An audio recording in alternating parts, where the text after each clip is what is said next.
switch on my graphics, and we're gonna bring in Champ and Tim and Arun.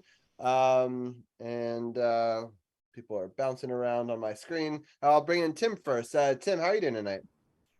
I'm doing great. I just want to say I prefer RG3 jokes to Gil's jokes any day. That's fair. That's fair. So I think he's trying to get a grown reaction from Anna. I think that's by design. So No, I'm just yeah, no, that's fair. jesting. I did like. Did you watch? You didn't watch any of the Pro Bowl, right? No, I saw some video. The skill stuff I heard about, so I know a little bit, and the NFC won, but yeah, it was like pretty close. Yeah, it was an interesting endeavor into the Pro Bowl. I don't know. It was weird because everything had like point values and you added up. It was very complicated and stuff like that. But yeah. And Champ, it's weird because it says that your camera is on, but I don't see that your camera is on. So I don't know what is going on there. And Arun, I think you should also be able. Oh, there you go. Okay. There's the dog.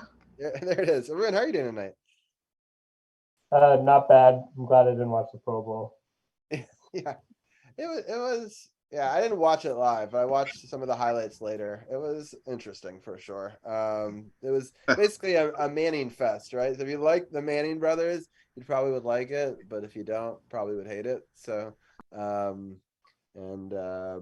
right. Well, I don't know, Champ, are you there, or we can even try just doing the audio? I think we're still having some technical difficulties over on Ken's thing. So we'll just do it as a 3-man until we're able to get Champ back on. Let me see if I can do a little bit of magic over here and do a screen share. Yeah, we'll get into it. It's been a kind of a rough. Now we have 2 champs. That's interesting. I don't know if one champ can override the other champ. It's a battle. It's like a mirror match in Mortal Kombat. There's two champs. Yeah, there's 2 champs in the Zoom. Anyway, I think I got it, so I can screen share now.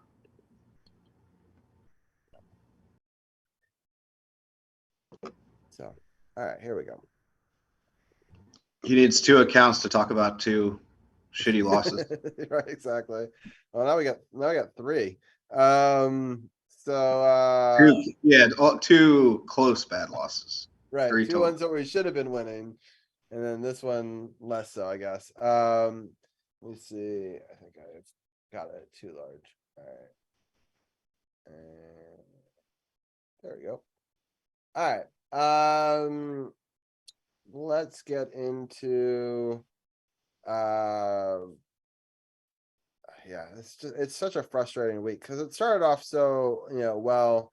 Yeah, I just want to have some positive talk before we get into it. Last week, if you want to see us talk more about this game, because it was during the podcast, we finally snapped a 22-game losing streak to San Antonio, and yeah, it ended up being a kind of dominant performance just because they were able to run away with it at the end. But I'm just finally excited that we were able to beat San Antonio and come away with a win. Tim, any final thoughts on this game? From last week. No, I'm glad it was finally over. The streak was way too long, and San Antonio has been down for a couple years, and they're really bad this year. So it had to happen, and finally did. Yeah. Arun, any final thoughts on this game before we get into the frustrating week? Yeah, the first win for the Wizards in San Antonio since 1999, when Mitch Richmond, Juwan Howard, Rod Strickland were on that team, and I think that 1999 team beat the Los Angeles Lakers winning streak as well. But I think this win may have set back the Wizards. Maybe they got some bad juju, and we'll talk about the upcoming games going forward. Yeah, for sure. And we have Champ. Champ, how are you doing tonight? I hate technology. I just want to put that out there on record. This always happens to me when it comes to podcasts. I have these same problems on my own podcast. I don't understand it. I need a PC. But I'm in a bad mood. The game tonight pissed me off. That's all I gotta say. Yeah. Well, what about just saying the Spurs game? We'll talk about one thing positive. Well, I said it last week and I'll say it again. I called it that they were going to finally end that 22 game losing streak of San Antonio in this game, and they did it to extend their winning streak to 6 games. But that would be the high point of this week, unfortunately. Yes, that is true. Let's get into it. Why did that go away? Hold on.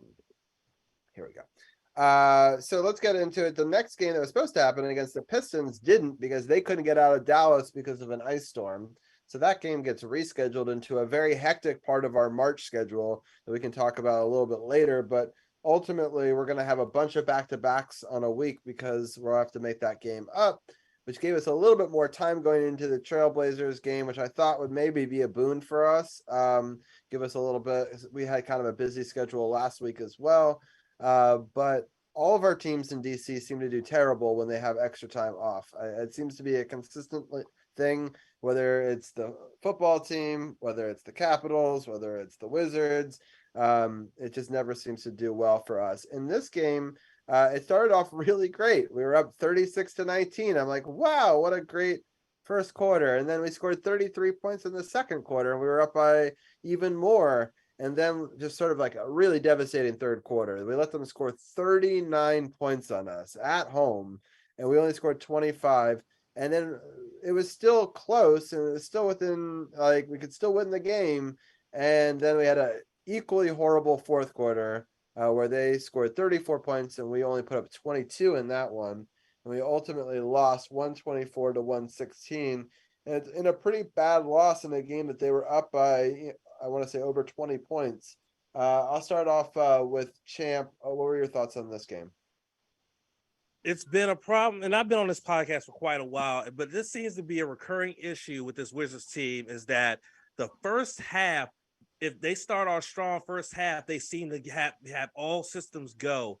But then they go into the locker room at halftime, and somehow they forget how to play basketball in that time they spend in the locker room, because then they come out in the third quarter and they suck. It seems like every season, most of their games are lost in the third quarter, and this was no exception.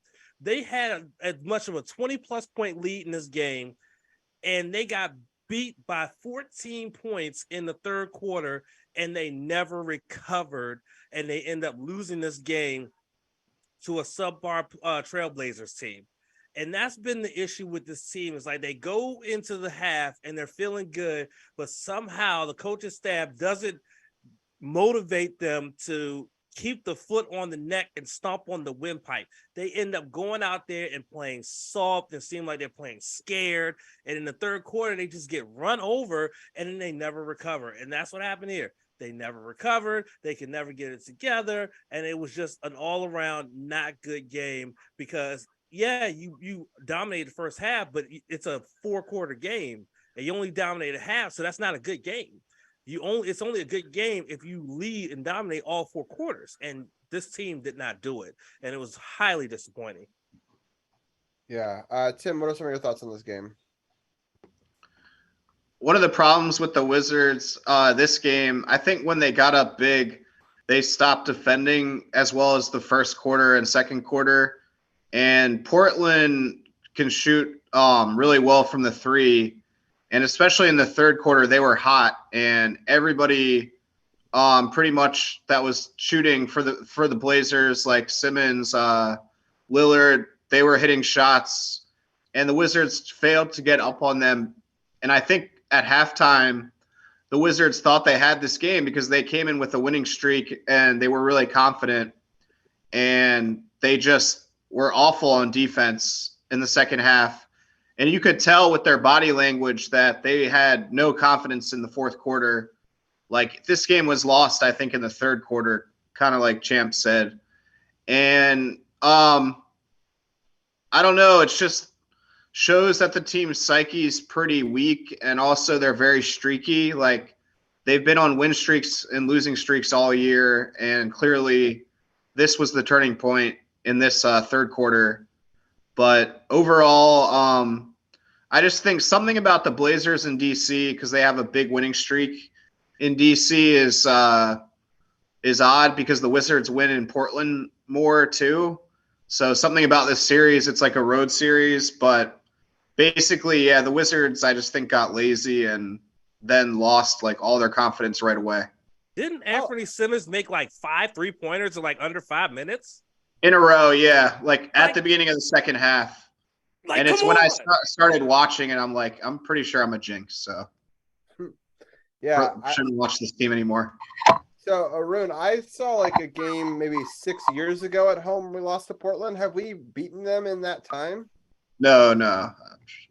Yeah, I don't think they have. I'm pretty sure Wow. Beal. Yeah, and Beal, I remember had like his career high when John Wall was injured at that time, and the Wizards won in Portland. And then, like for some reason, the Wizards always win in Portland, but they always lose at home, as Tim said. And um, I think overall, just the Blazers were much deeper. Like Porzingis and Beal were really good, but other than that, Kuzma only had 12 points. And you look at the Trailblazers box score: Josh Hart, Anthony Simons, Lillard, and Watford. They had more than 20 points. And I think Ian Lillard didn't even have a great game for him. He only had 29 points in 40 minutes, and you take that if you're the Wizards. But everyone else on Portland stepped up to the plate. And Simons, he was in the 2018 draft. The Wizards took Troy Brown, and Portland continues to draft better than the Wizards, even outside the top three. And basically, even Watford had a good game. And when he had 21 points, I think he single-handedly outscored the Wizards bench. Then it's going to be trouble. And I don't really know. Simon, I mean, yeah, he basically got hot from three. The threes you were taking were in good flow of the offense, but I think somewhere they have to slow down somebody else. Like even if they hit 41% from threes, giving up over 70 points and a half in the game is pretty inexcusable. But I guess the Wizards were kind of due for a loss. They had I think a 6 or 7 game winning streak coming into this one, and Portland was simply the better team that night. Yeah, they had a big winning streak, as you were saying, but yeah, you can't let 4 players go off for more than 20 points. You're probably not going to win many games if you do that. Like it's hard. I mean, they lost it really on the defensive side, and they lost focus, and it just kind of snowballed for them in this one. Let's get into the next one because it's more of the same, I would say. And this game, they were playing so well. So the Wizards in the first quarter, again, they scored 44 points on the Nets, and they outscored them 44-25. And I was like, oh, maybe this will be a big enough lead that they can hold on to. And the Nets were able to outscore them by 1 in the second, but still really big lead at halftime. But then the Nets put together a really good third quarter, very reminiscent to the previous night. And they outscored them 37-26, and then they also outscored them 33-24 in the fourth quarter, but the fourth quarter was still really close. It was a very exciting game. I actually watched most of this fourth quarter, and it was frustrating because there was a goaltending call that was questionable, whether it was coming down or not. And they gave it to him as an and one.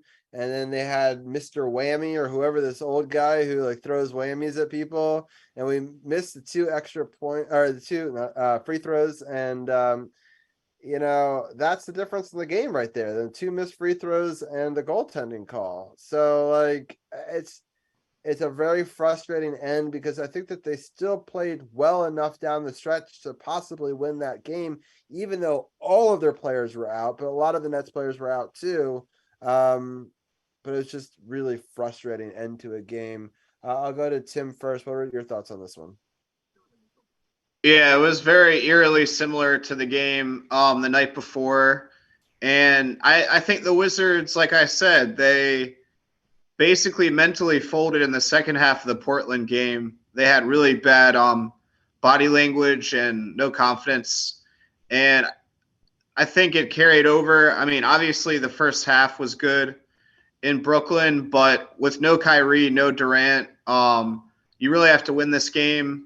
I think also the Wizards got swept by Brooklyn already, or at least lost like 3 or 4 games. So they really have not played well against them. But this is a team that the Wizards beat a couple of times, even last year. So I don't know. It's a really tough loss.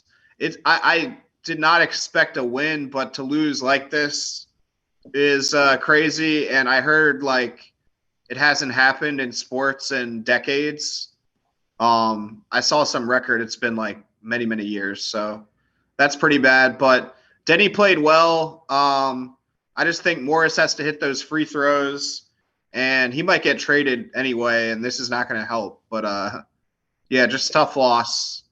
Denny's been But great since we traded Ruiz. great effort. Yeah. Yeah, I think that was a good decision by the team to sort of make room for him to see what he could do, to see if he could grow within that position. He's over the last 2 weeks has really thrived, which I really love to see. Champ, what are some of your thoughts on this one?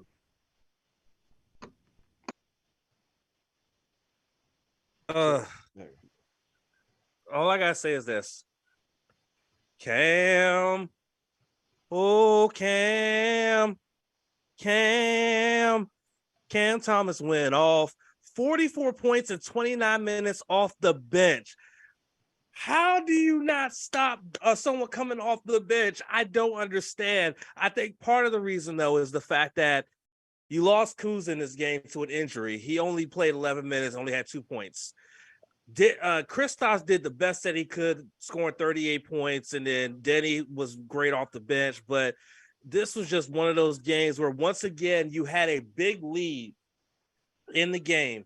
You had them on the ropes, especially on the road, and yet you still don't crush the windpipe. You still let off the pressure, and they're able to take your foot and turn it into an ankle lock and lock it in and make you submit.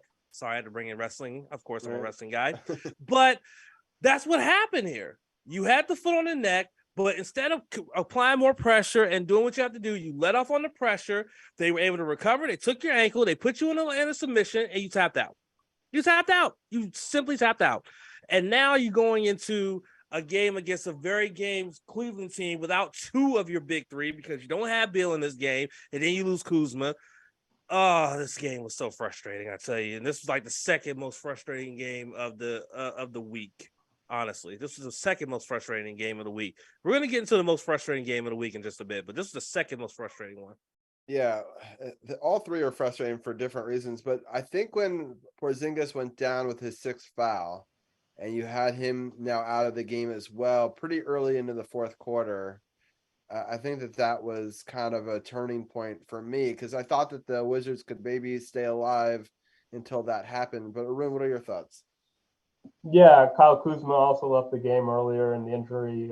He didn't score, but even when he was on the floor, they outscored the Nets by 11 points, and not having him was pretty big down the stretch. And Denny, he had a good game. He had 23 points, and it's just unfortunate that the timing of his 23 points happened in this one, and probably in the last game when he had 0 points. If he had probably even 10 points, the Wizards would have won this game. But credit to him for bouncing back, and he had 23. The officiating turns out was a little bit suspect because the NBA released that the Wizards received a couple unfavorable calls in those the last couple minutes of the game. And without Porzingis, I don't know like exactly if any of those fouls are incorrect, but he had 38 points in 33 minutes, and if he didn't foul out, that's a big loss not only to the Wizards offense but to their defense. And Cam Thomas, he was great, 44 points, and I guess it wasn't a fluke because he had 47 points tonight against the Clippers. The Nets under Jacques Vaughn, they played really well without their best players before, so maybe the Wizards got a little bit complacent, but also probably they're just running out of guys. No Bradley Beal to start the game. No Kyle Kuzma. Porzingis fouls out. A little bit home cooking from the officials. That's probably going to be a loss. I think the Trails Blazers loss is probably less inexcusable because the Wizards had all their guys. In this one, the Nets wanted to play hard without Kyrie Irving, who just demanded a trade, and they played well. And looks like the Wizards were also on a back-to-back, and they couldn't keep it up with, especially being shorthanded. Yeah, it's just definitely very frustrating for a lot of reasons. But I have a question to all you guys. Do you think it was goaltending? I'll start with Tim. No, I don't think so. I mean, it's tough to call it in that situation anyway. Like, I also think in the college and pros in that situation where it's like not as obvious, they don't call it. Like, I feel like the default should be not to call it, especially when it's a big Give him situation. 2 free throws, but don't give him the goaltending, in my mind. Yeah, But that's what I mean. Yeah, like I feel like default is not calling it, but anyway. yeah, Arun, what are your thoughts on that play? Yeah, I don't think it was goaltending, and also they called it a foul on Denny, and it turned out that wasn't the foul either. So some home cooking by the officials. It also happened in the last game in Brooklyn. It was weird because Durant isn't even playing, but the officials can get affected by the crowd, and sometimes they just make mistakes. But it is what it is, and I guess it shouldn't have even come down to that theoretically. Right. And Champ, what are your thoughts? Goaltending or not? No, I just no. Yeah, I don't think it was either. I think it was on the way up. But anyway, a frustrating loss. Let's get into tonight's game, which I've been putting off for as long as possible. And I haven't not even mentioned in the opening, didn't talk about the score, nothing. I didn't have the scoreboard up on the screen, nothing. This is a terrible, terrible loss. I can understand why Ken is so mad.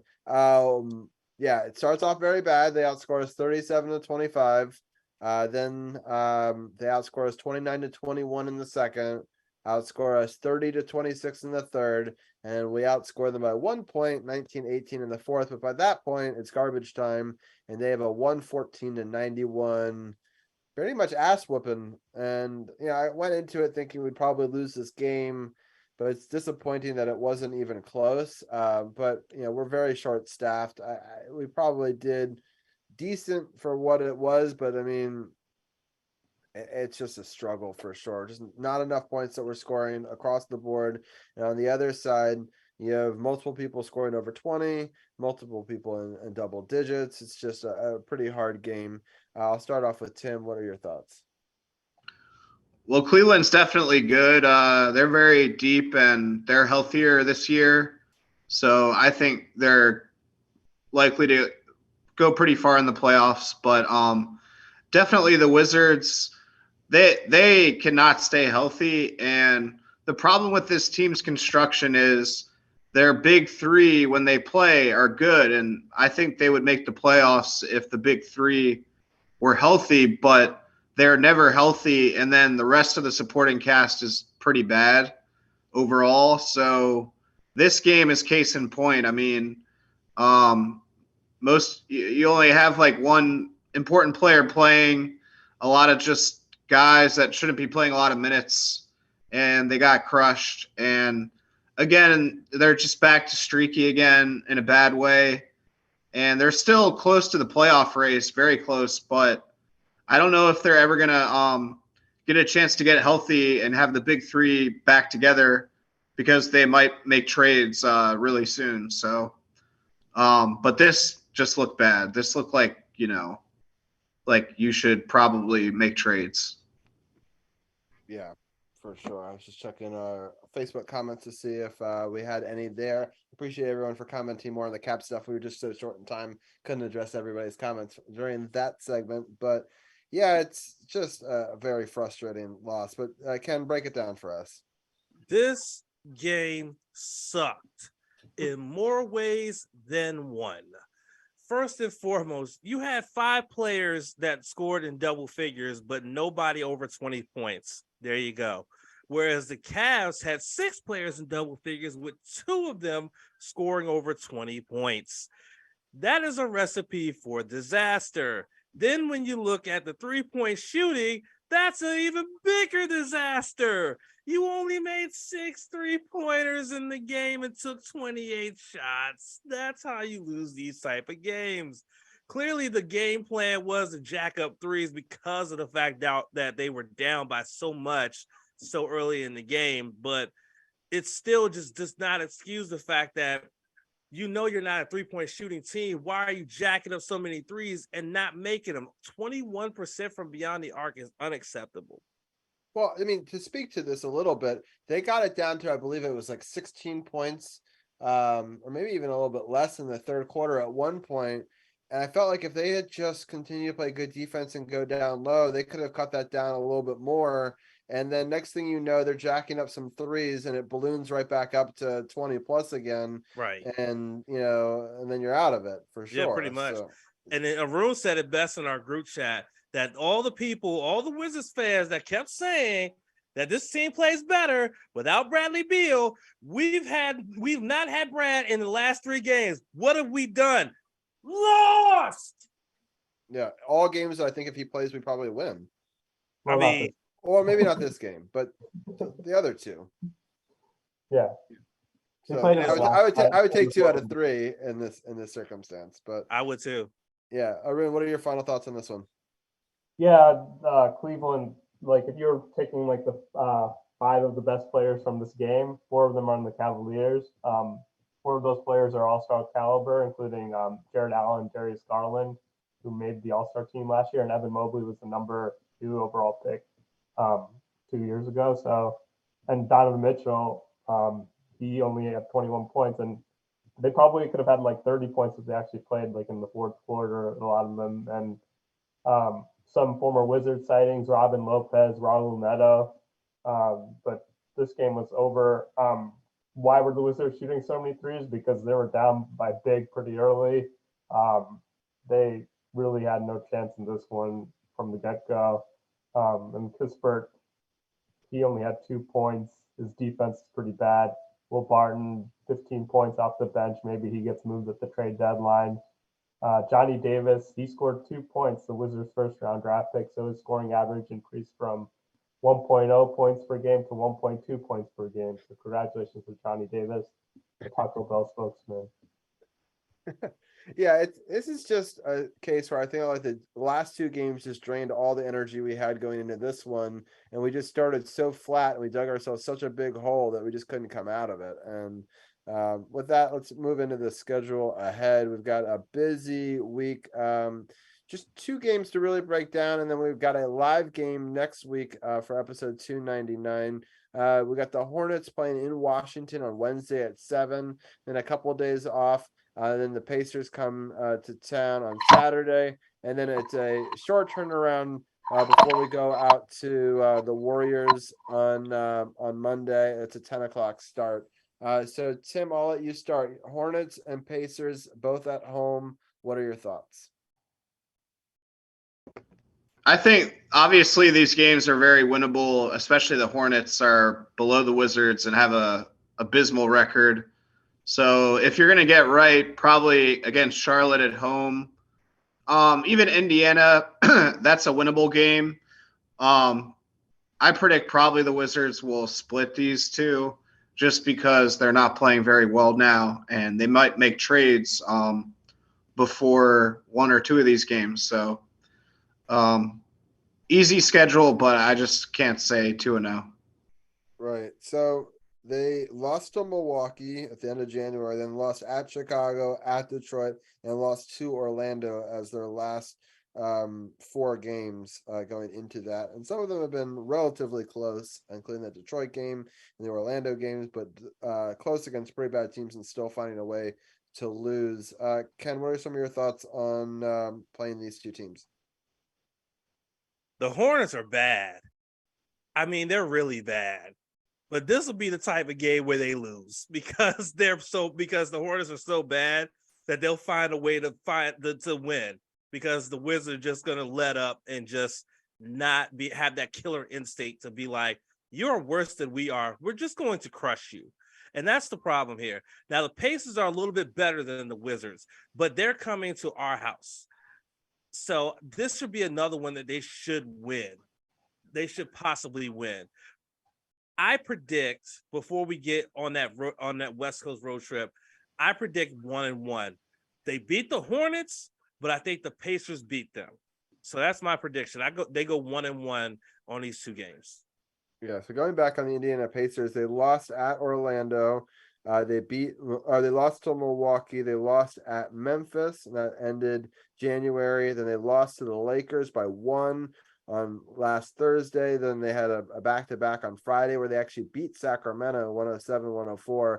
And then they also lost to Cleveland, who they played yesterday. So Cleveland played that well after scoring 122 points the night before. That makes me even madder that it's, that we couldn't catch them a little bit more tired. But it's just been rough. We played so many games in such a short period of time.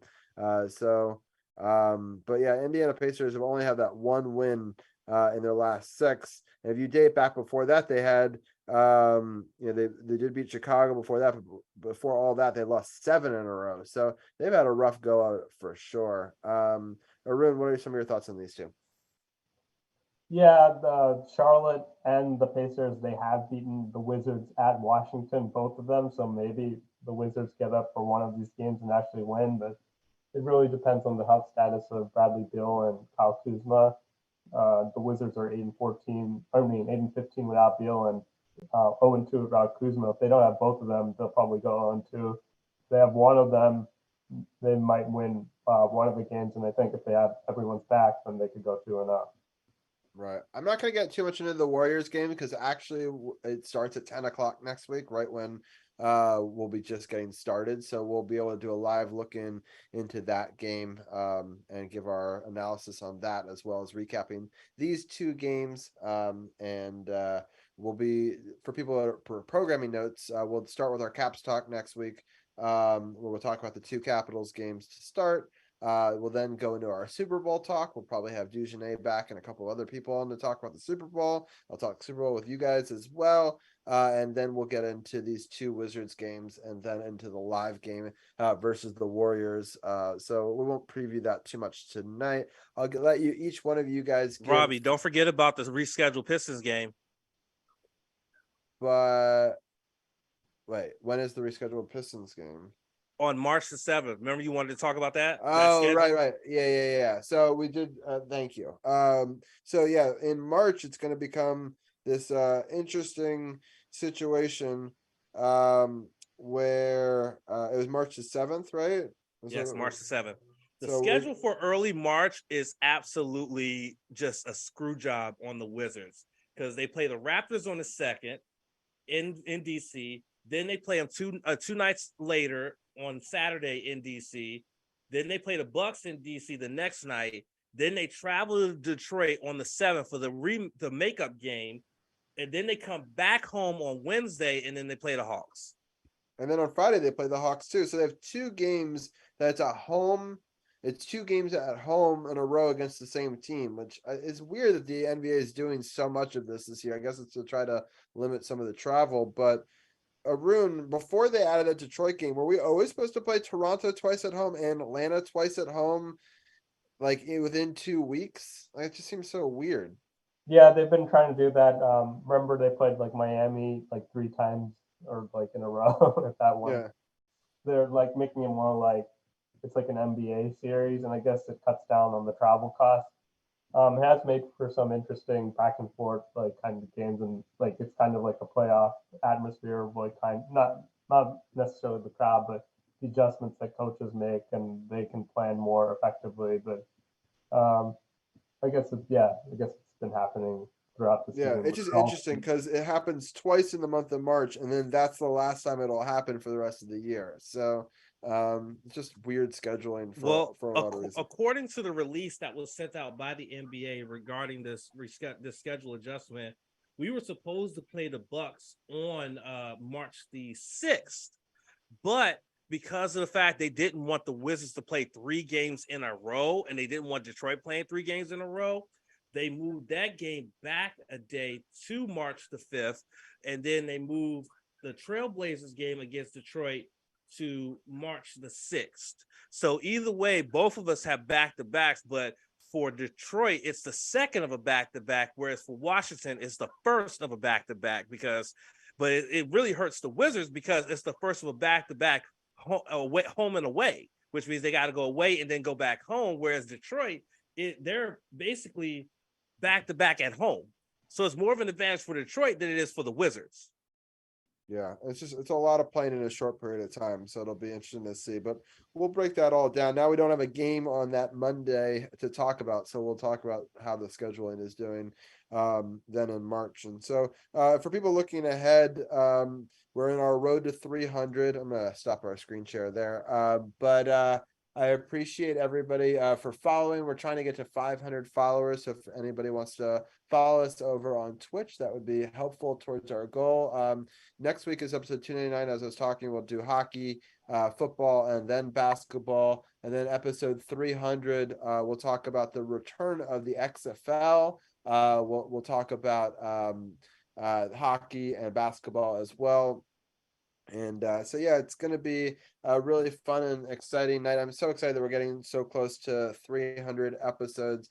And then the following month, we'll celebrate 7 years of doing this show and the end of season 7. And then in April, we'll come back and we'll do a little bit of baseball talk when we start season 8. But it's been a really fun road here on the road to 300. And I'm excited that you guys are all able to come on that journey with us. I'm going to let you guys all say your goodbyes, and then we will end the podcast, and then we're going to raid over to Davey is eating a sandwich. But we'll start off with you, Tim. Any final thoughts? No, I don't know what was going on with Arun's chair. He was like going up and down, but maybe it was the dog was like running after him. But no, it was a great show, and I'm excited to talk about the Super Bowl next week. Yeah, I'm excited too. So I appreciate you for joining us, Tim, and we'll talk to you soon. Yeah, have a good one. See you guys. All right, and it's Arun go next. Arun, how are you doing? Or what are your final thoughts, rather? Yeah, nothing really big in particular. Just thanks for having me on, and hope to be on in the future. Yeah, hopefully you'll join us to talk a little bit of the Super Bowl as well, and we'll get Champ's final thoughts. What's happening on the No Spots podcast? Right. So we're back on our regularly scheduled day and time of Saturday at 6 p.m. streaming on Twitch.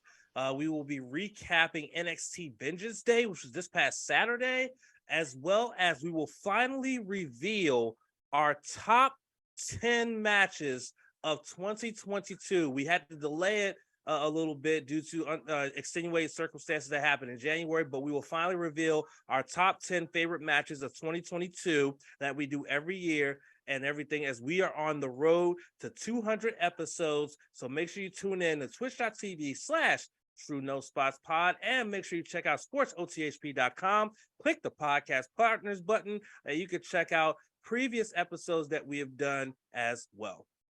I will say, for some reason, the podcast partners buttons have been a little screwy. So if you right click on it and open it in a new tab, it does work. Don't know why it's having an issue right now. So for any of our listeners that are having trouble with that, I am going to do a reset of the whole website for season 8. So I didn't feel like I wanted to do that now, but there is a new website coming in April 1st that'll have the correct links and all that sort of stuff. I'm also thinking about adding the Hey Arun podcast to our podcast partners. So stay tuned for that as well. And I really appreciate everyone for joining us. With that, we're going to end our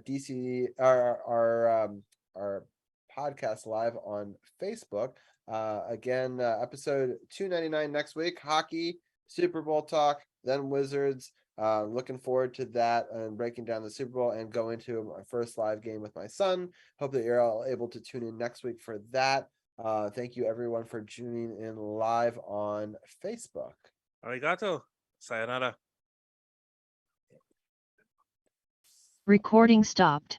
Stopped all of the recordings there for that. And I want to thank everyone for joining me live on Twitch. We're going to raid over to Davey is eating a sandwich right now. I hope that let's see right here. Let me go real quick. Raid Davey is eating a sandwich. There we go. Thank you everyone for joining us.